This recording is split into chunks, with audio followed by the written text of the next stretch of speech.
evening, everybody. Area round of the playoffs continuing tonight. Great ball game to lead us off. Let's get to it. All right, let's get started. Area round here between Flower Bluff and San Antonio. Pieper second quarter tied 14 all. Warriors. Caden Keith connecting with John Hamilton. Turns on the Jets for a 60-yard score. It was 21-14. Pieper retaking the lead at that point. Hornets back in the red zone. Tyler Simpson up the middle and into the end zone. Game tied at 21 all. San Antonio Pieper now coming back. Keith will throw it deep, and he'll find Champagne wide in the end zone, and the Warriors lead 27-21 after a missed extra point. And now late in the second, Jaden Pelucio finding Dixon, who gets across the goal line. Hornets take their first lead of the game, and then they went to overtime, and eventually the Hornets pulled ahead. They tied the game with a touchdown. Jaden Pelucio went for two, and they got it, and they win the game, and they move on. Hornets 57-56. They keep this run going. Piper's only loss all season. All right, let's get to this one. Flower Bluff would face the winner of this game, Veterans Memorial, taking on San Antonio Southwest over at Cabinets. Here, scoreless into the second. This was a while into the second.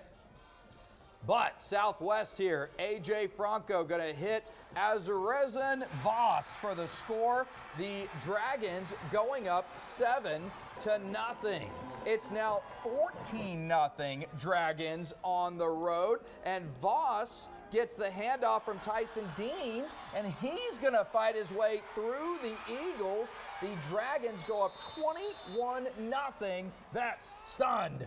Oh my goodness. Huge final. Oh, we got a little spoiler. That's okay. Vets would get on the board before the half here, the touchdown to Derek Gray Jr., but it's not enough. Southwest comes and eliminates the Eagles 30-20. They will face Flower Bluff next week. Vets fought until the end. All right, let's move on now to Sharyland Pioneer and the Miller Buccaneers. Let's roll the next highlight against the Miller Buccaneers. Yes, now Miller is going to get started. Justin Evans firing up his team. This team is eyeing a deep run in the playoffs, no doubt. And here in the second round, Miller coming out firing on the first play on offense. Trevor Long connecting with Jaheim Cook, and that's at least 30 yards that he picks that up. Now they're going to hand off to Broderick Taylor. Justin Evans calling the running play here. Broderick Taylor will take this one all the way into the end zone. Great sell there by Trevor Long, too. Yes, no question about it. Miller then kicking a field goal,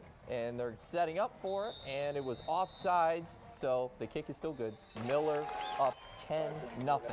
Still in the first quarter. Long with the ball. He'll drop back to pass, and he'll find Ethan Vela, and he climbs up that ladder, comes down with the ball, and takes it all the way in. They were up 17-0, and the final in this one is 59-6. The Bucks will now get number 2 Alamo Heights next week, and at the Alamo Dome, that game will be played on Friday at 7 p.m. All right, big time matchup coming next week. We've got more highlights and scores after the break.